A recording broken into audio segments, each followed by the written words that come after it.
Izin bertanya, tapi ini pertanyaannya dari teman saya. Oh, just tip ya, just tip. Oke. Just tip.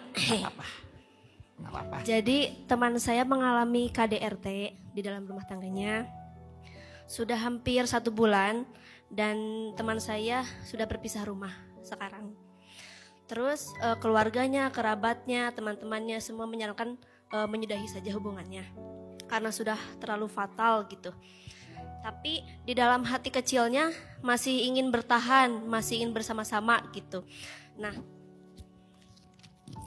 pertanyaannya Pak Ustadz, bagaimana teman saya menyikapi hal ini? Apakah dia mengikuti kata hatinya atau mengikuti saran dari orang tua, keluarga dan kerabat-kerabat?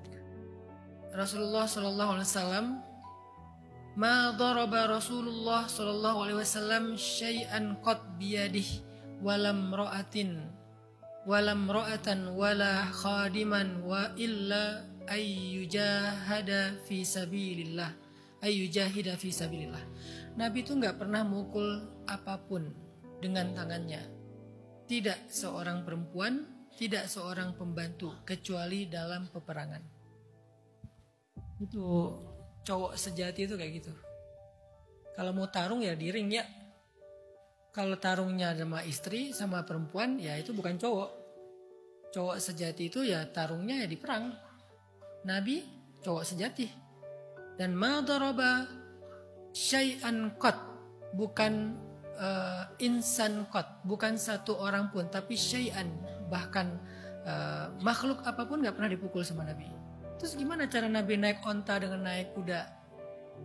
Ternyata Nabi itu bonding sama hewannya, jadi gak perlu mukul. Gak perlu pakai pecut untuk mukul kuda supaya lari, gak perlu, karena saking bondingnya Nabi sama kuda, jadi kuda itu udah tahu kapan Nabi pengen lari, kapan pengen berhenti.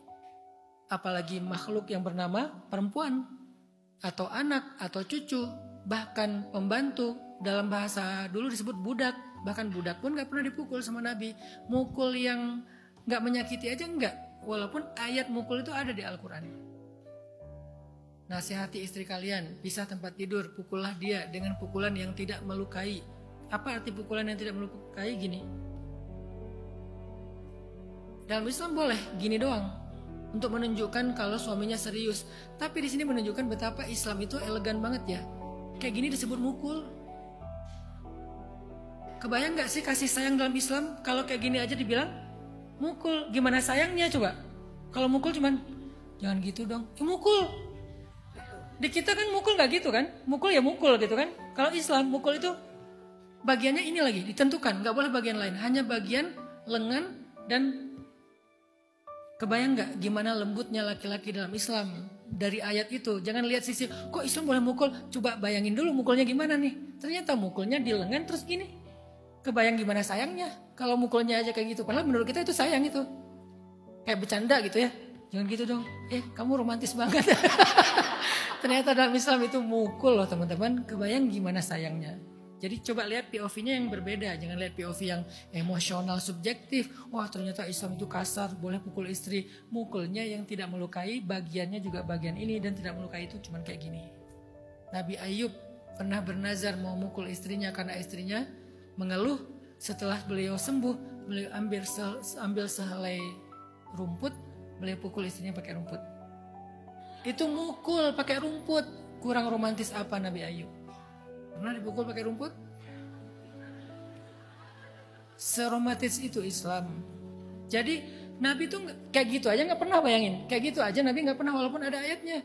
Kenapa gak pernah? Satu, karena Nabi orangnya luar biasa, cowok banget. Kedua, istrinya juga gak ada yang perlu dipukul.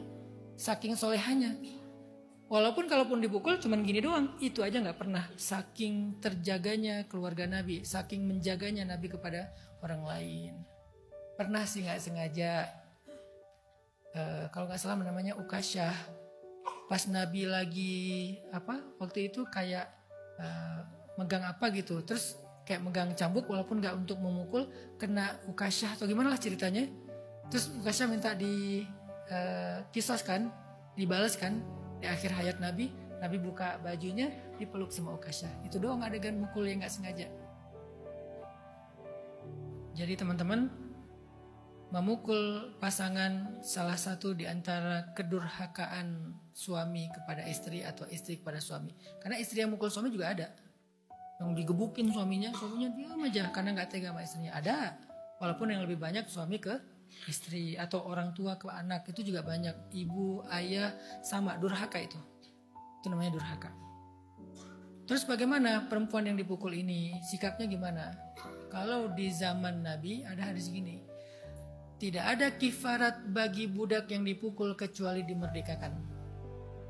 Hadisnya gitu. Tidak ada kifarat. Kifarat itu apa? Tebusan. Kan budak itu dibeli kan? Ada budak dibeli misalnya 1 miliar. Tiba-tiba dipukul budaknya. Dalam Islam, tuannya berdosa. Satu-satunya cara menebus dosa tuan ini, bebaskan budak itu. Kayak gitu perbudakan dalam Islam dijaga banget.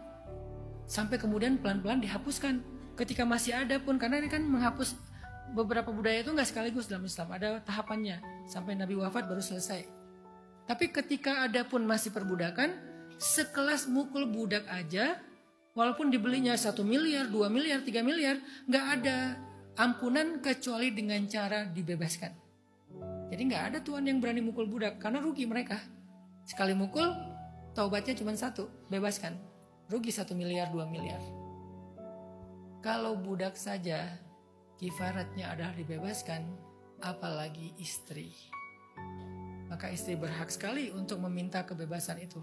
Kalau dia mau bebas atau mau bertahan karena dia ingin memaafkan, itu ihsan yang luar biasa.